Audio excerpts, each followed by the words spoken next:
Salut à tous, j'espère que vous allez bien. On se retrouve aujourd'hui dans une vidéo blablabla. Encore une fois, j'ai pas mal de choses à vous dire, donc j'essaierai d'aller à l'essentiel et au pire des cas, je splitterai la vidéo en deux. Mais bon, je vais essayer de me débrouiller pour que ça fasse qu'une seule partie. Alors, on va commencer par les retours de produits. Donc, les retours de produits, on va parler de trois choses.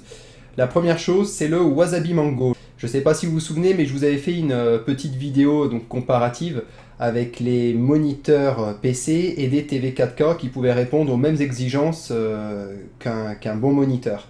Et donc suite à toutes ces recherches, j'avais trouvé donc le Wasabi Mango qui était un moniteur PC de taille de 40 pouces, ça monte même jusqu'à 55 pouces et ça reste bien des moniteurs PC. Et pour ma part, j'avais pris donc le Wasabi Mango, l'UHD 430. Donc pour tout vous dire, cet écran il est génial. Alors j'ai pas mal de recul maintenant, donc j'ai pu le mettre à jour, j'ai pu même modifier, alors pas le firmware directement, mais on va dire un script à l'intérieur qui me permet tout simplement de mettre absolument tous les menus en français, bien que sincèrement en fait je l'ai fait, mais ça sert pas à grand chose, en fait les menus en anglais vont parfaitement, donc bien évidemment vous avez du coréen ou autre. La petite télécommande oula, qui est là, voilà, la petite télécommande qui va bien, donc ça se contrôle via la télécommande pour changer les sources, pour le picture-in-picture et tous les autres modes. Alors, je l'ai essayé en jeu, j'ai essayé en bureautique, je l'ai essayé en film. Alors, pour les films, bah, forcément, c'est génial. Hein. Film sur PC, sur un écran 43 pouces 4K, ça le fait bien.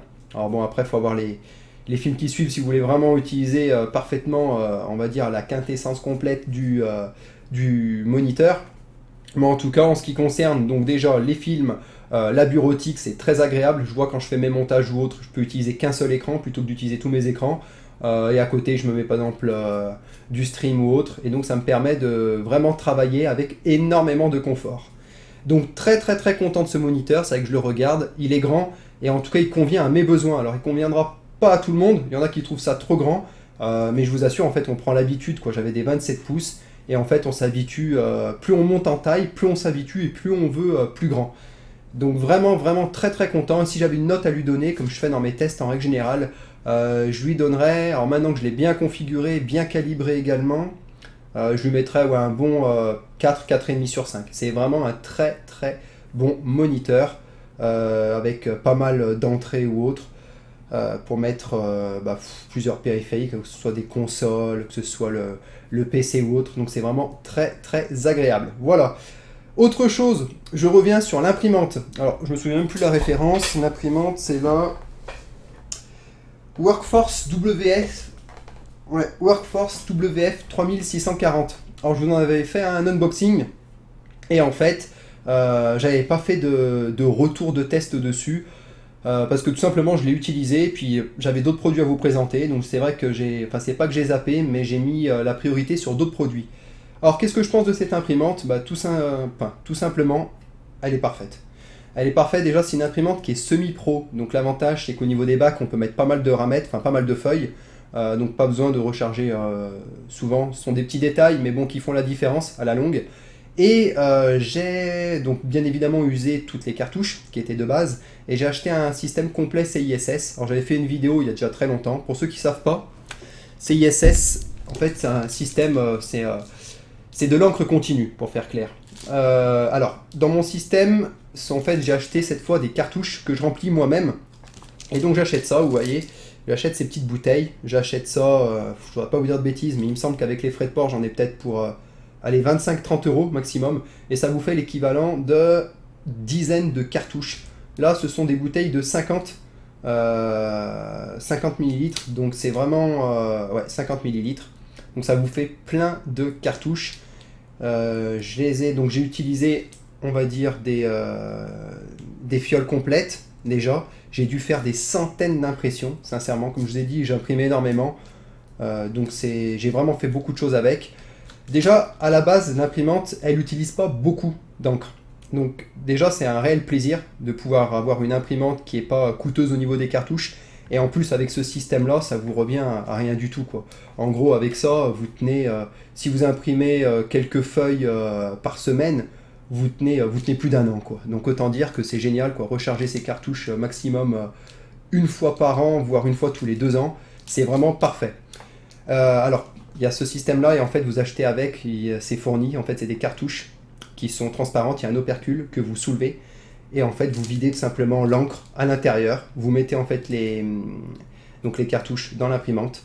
Après il faut faire une toute petite manipulation sur l'écran pour qu'elle soit reconnue et puis après ça va tout seul. Voilà.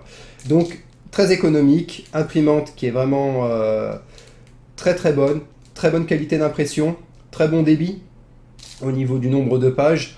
Donc un réel plaisir. Voilà, donc très bonne imprimante pour ceux qui se posaient la question, qui m'ont posé plusieurs fois en message privé ou autre en commentaire. Vous pouvez foncer pour cette imprimante. Désolé pour la réponse tardive, mais j'avais d'autres choses à faire entre temps. Voilà. Ensuite, qu'est-ce que j'ai d'autre? Ah oui, très important, le casque. Donc je vous fais un petit retour du casque, car je ne vais pas vous faire un test. Faire un test sur un casque, c'est un peu difficile. Je vais tout simplement vous donner mon retour. Alors le casque, il est là.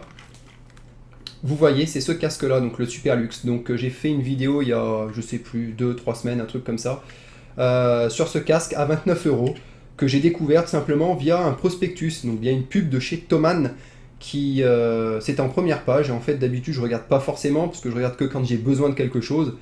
Et là, comme quoi, donc les pubs, ça fait bien, on va dire, bah, c'est bien vendeur, quoi. Il y avait une pub, et sur la première page, il y avait un petit encart, comme j'avais montré, avec un casque à 29 €, et c'était ce casque-là, Superlux.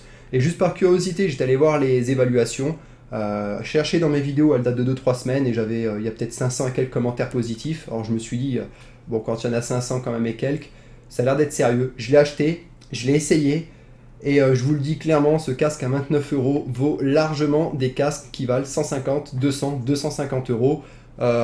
Et j'en ai une ribambelle des casques à moi, personnellement, hein.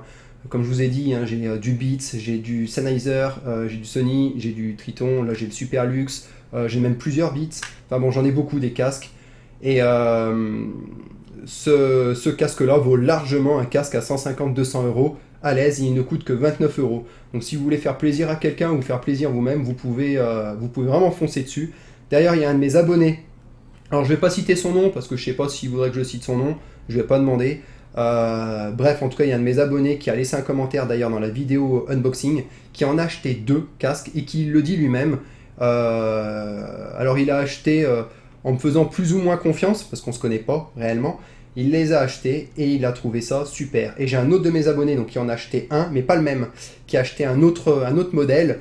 Et alors lui, il a été tout simplement conquis également. Donc il m'a dit que ça valait largement aussi les casques à 200 voire 300 €. Donc foncez. Petite précision, je le dis quand même, il n'y a pas de micro, hein, c'est un casque seulement.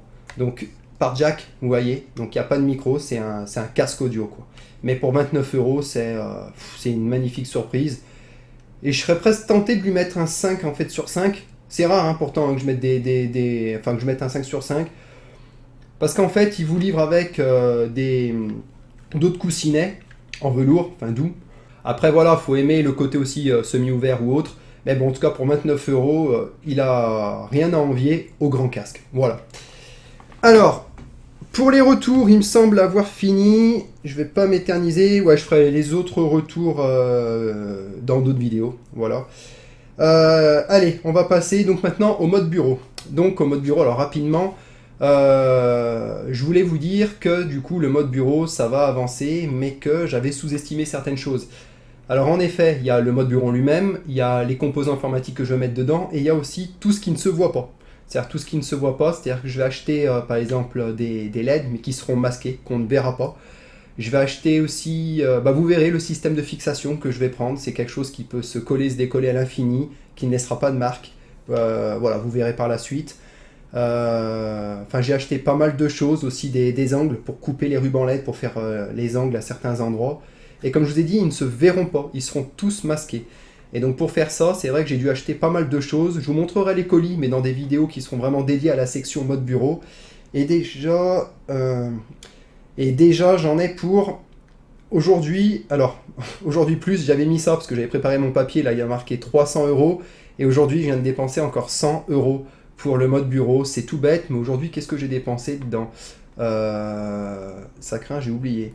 Qu'est-ce que j'ai dépensé dedans aujourd'hui? Ouais, des adaptateurs, enfin pas mal de choses à droite à gauche. Et donc ça vient vite alourdir la facture. Donc on en est à 400 € juste pour du matos qui ne sera pas, comment dire, qui sera là juste pour l'esthétique et pour l'utilisation, mais qui ne sera pas là pour la performance comme le matos informatique, carte mère, etc. Donc mine de rien ça va vite, donc c'était pour vous tenir au courant qu'entre le bureau, les accessoires en plus et puis après ce qui arrive, ça chiffre vite et le porte-monnaie freine également le projet. Donc par rapport à ça, je voulais vous dire également que du coup, je vais déménager, on va dire que janvier, ouais, mi-janvier, fin janvier, le bureau aura énormément avancé parce que je déménage, je le mettrai donc dans ma maison et à ce moment-là, je vais vraiment avancer dessus et normalement j'aurai, on va dire, les 3/4 des composants informatiques, j'aurai pas mal de choses dedans. Donc ça va être, ouais, il sera avancé, on va dire, à 70% ou 75%. Et ensuite, il sera terminé à 100%, je pense, vers avril-mai, donc 2017. Donc avril-mai 2017, le mode bureau sera 100% terminé, normalement, et j'en suis même quasiment certain. Il sera totalement terminé, il y aura tous les composants dedans, et puis tout ce qu'on voit pas, on va dire l'envers du décor, là, avec tous les frais qui viennent se rajouter, tous les frais annexes. Alors, par rapport au mode bureau, je voulais aussi vous présenter... Hop là, donc je vais pas pouvoir tout vous montrer, je vais me pencher, voilà, vous voyez, c'est ça, hop là, jusque là. Alors qu'est-ce que c'est que ça? C'est tout simplement, je vais le mettre là comme ça, voilà, vous verrez toujours, ce sont tout simplement mes tuyaux de water cooling. Donc plutôt que de prendre des tuyaux, comme je vous avais dit, de 50 cm ou 100 cm, donc 1 mètre maximum, je les ai faits tout simplement sur mesure à un professionnel qui est en Allemagne. Donc j'ai appelé, je suis tombé directement sur le patron ce jour-là, j'ai eu de la chance. On a parlé un petit peu de mon projet, il était étonné, surpris. Il a bien aimé. Voilà. Du coup, je lui ai demandé comment ça se passait, comment c'était livré et tout ça. Très très bien livré, hein, c'est dans du carton, c'est entièrement emballé, il n'y a pas... Enfin bon, c'est... Les Allemands. Voilà. Et du coup, donc ce sont des tuyaux de 2 mètres, 12-16 mm diamètre. Et je vais pouvoir faire vraiment des choses un petit peu, on va dire hors norme, quoi, des choses un petit peu amusantes et rigolotes dans le mode bureau. Je vais pouvoir faire vraiment des longueurs assez exceptionnelles et pas me brider seulement à du 1 mètre. Donc ça va être assez sympa. Je vais aussi pouvoir faire des formes sympathiques et vraiment pouvoir m'amuser à faire ce que je veux dedans. Et donc ça se trouve pas dans des dans les magasins spécialisés en water cooling. Vous êtes obligé de passer dans des magasins spécialisés dans les matières plastiques qui font tout simplement des tubes, des tuyaux ou autres. Lui il faisait des tuyaux même de diamètre qui étaient énormes, tout simplement, où vous pouvez faire par exemple, il y avait des réalisations, des aquariums dans un rond, dans des tubes immenses. Vous pouvez vraiment faire des trucs de fou. Et donc du coup voilà, comme je vous remontre, des tuyaux de 2 mètres de longueur et je vais vraiment pouvoir faire quelque chose de customisé, quoi, à mort, quoi. Donc c'est vraiment génial. Voilà, je pose ça. Qu'est-ce que j'avais d'autre? Ah oui, et pour le mode bureau, alors ce sera un prochain unboxing. Je vous montre. J'ai reçu ça. Donc les Thermaltake, donc les rings RGB, sauf que là ce sont les Premium éditions. Donc via Tom's Hardware et Thermaltake, tout simplement, qui m'ont envoyé ça, donc pour vous faire une vidéo, et ça tombe parfaitement parce que j'ai rien demandé, et ce sont tout simplement les ventilateurs qu'il y aura dans mon mode bureau. Pourquoi ces ventilateurs? Tout simplement parce que au niveau du silence, au niveau du nombre de pales qu'il y a, ils ont amélioré leur version par rapport à la précédente. Le boîtier de contrôle, qui avant se contrôlait manuellement, et là maintenant c'est tout via logiciel. De toute façon je vais vous faire un unboxing et un test dessus, et donc voilà aussi donc un des composants qu'il y aura dans mon mode bureau, et je suis vraiment content parce que je vais pouvoir les essayer pour vraiment me convaincre. Alors je suis déjà convaincu, mais voilà, je vais vraiment pouvoir les tester là à fond avant de les mettre dans mon mode bureau, et donc ça sera du temps de gagner par la suite. Voilà, donc prochain unboxing, vous savez ce que c'est. Voilà, donc on est déjà à 16 minutes de vidéo, donc je vais essayer d'être très rapide. Là, ce sont des questions FAQ, et je vais répondre à une qui est revenue assez souvent. Ce sont des nouveaux abonnés, il me semble, donc, qui ont pu me poser cette question, parce que les anciens savent très bien ce qu'il en est. Donc je réponds, mon métier n'est pas YouTube, en fait. Donc on m'a posé la question souvent, mon métier, enfin qu'est-ce que je faisais ou autre. Ils pensaient tous que j'étais dans l'informatique. Non, pas du tout. Mon métier n'est pas YouTube. Je travaille, comme vous savez, je travaille chez Orange. Voilà, tout simplement. Et donc, c'est tout simplement une activité secondaire car je suis passionné d'informatique. Mais quand je dis passionné, c'est de la folie, tout simplement. Je passe mes journées, mes nuits à regarder toutes les news technologiques sur tous les sites américains, anglais, à regarder des vidéos. Et donc, du coup, j'ai voulu, à mon tour, via le matos que j'avais et la passion que j'ai pour ça, véhiculer un petit peu cette motivation et donc, voilà, faire des vidéos sur YouTube, tout simplement par passion. Voilà. Donc, aujourd'hui, ça répond à tous ceux qui m'ont posé cette question. YouTube n'est pas mon métier. J'ai des petits partenariats, mais ce n'est pas mon métier. Voilà. Autre chose, oui, ce qui va suivre. Alors, ce qui va suivre, on m'a posé la question. C'est vrai que je suis plein de projets et j'aime faire pas mal de choses. Il faut savoir qu'après le mode bureau, il y aura autre chose. Il y aura une suite. Alors, quelque chose de moins fou en soi, parce que le mode bureau, c'était quand même une sacrée organisation, on va dire. C'était une sacrée organisation. Ça m'a demandé des centaines d'heures, clairement. Donc là, ça sera peut-être pas à ce point-là, mais il y aura un autre projet et qui arrivera fin 2017. C'est-à-dire qu'après le projet du mode bureau qui sera fini, enfin totalement fini en avril-mai 2017, je me laisse quelques mois de répit où je vous ferai des vidéos unboxing, tests comme d'habitude. Mais il y aura un nouveau projet qui naîtra et quelque chose de très très très sympa. Enfin, je pense que vous aimerez. Si vous avez aimé le mode bureau, vous aimerez forcément ce projet-là. Voilà. Et ça arrive fin 2017. Voilà. Bon, c'est tout pour cette vidéo blablabla. J'ai encore beaucoup de choses à vous dire, mais je ferai ça prochainement. Je vous laisse, je vous embête pas plus, et je vous dis à la prochaine. Ciao, ciao.